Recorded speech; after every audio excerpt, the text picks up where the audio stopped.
Madam 500 ರೂಪಾಯಿ madam. ಏನು 500 ರೂಪಾಯಿನಾ? ಹಾ ಮೇಡಮ್, ಇದಕ್ಕೆ 250 ಇದಕ್ಕೆ 250 ಟೋಟಲ್ ಆಗಿ 500 ರೂಪಾಯಿ ಮೇಡಮ್. ಎಷ್ಟ್ ದಿನದಿಂದ ಈ ತರ ಮೋಸ ಮಾಡ್ತಿದ್ದೀರಾ? ನಿಮ್ ಓನರ್ಗೆ ಹೇಳ್ಬಿಟ್ಟು ನಿಮ್ ಬಂಡವಾಳ ಎಲ್ಲ ಬಯಲ್ ಮಾಡಿ. ಮೇಡಮ್ ನಾನೇನ್ ಮಾಡಿದೆ ಮೇಡಮ್? ಮೇಡಮ್ ಮೇಡಮ್ ಸರ್, ನಿಮ್ಗೆ ಗೊತ್ತಿಲ್ದೇನೆ ಇವ್ರು ಇಲ್ಲಿ ನಿಂತಿದಾರಲ್ಲ, ಇವ್ರು ಎಷ್ಟ್ ಮೋಸ ಮಾಡ್ತಿದಾರೆ ಗೊತ್ತಾ ಸರ್? ಏನ್ ಮೇಡಮ್ ಮೋಸ ಮಾಡ್ದ? ಹಾ, ಅವ್ರ ಬಾಯಿಂದಾನೆ ಕೇಳಿ ಸರ್. ಸರ್ ಏನಿಲ್ಲ ಸರ್, 2 ಟಾಪ್ ತಗೊಂಡ್ರು, ಒಂದಕ್ಕೆ 250 ರೂಪಾಯಿ, 2ರಿಂದ 500 ರೂಪಾಯಿ ಆಯ್ತು. ಅದನ್ನ ಹೇಳಿದ್ರೆ ಮೋಸ ಅಂತ ನಿಮ್ಮ ಹತ್ರ ಬಂದಿದ್ದಾರೆ ಸರ್. ಅದ್ರೇನೇನ್ ಮೋಸ ಇದೆ ಮೇಡಮ್? ನಿಮ್ಗೆ ಹಿಂಗ್ ಹೇಳಿದ್ರೆ ಅರ್ಥ ಆಗಲ್ಲ. ಇರಿ, ಎಕ್ಸ್ಕ್ಯೂಸ್ ಮೀ, ಬುಕ್ ತಗೊಂಬನ್ನಿ.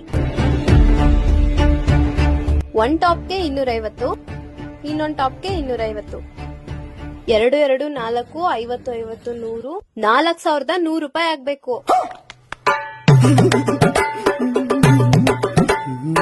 ಗೊತ್ತಾಯ್ತಾ?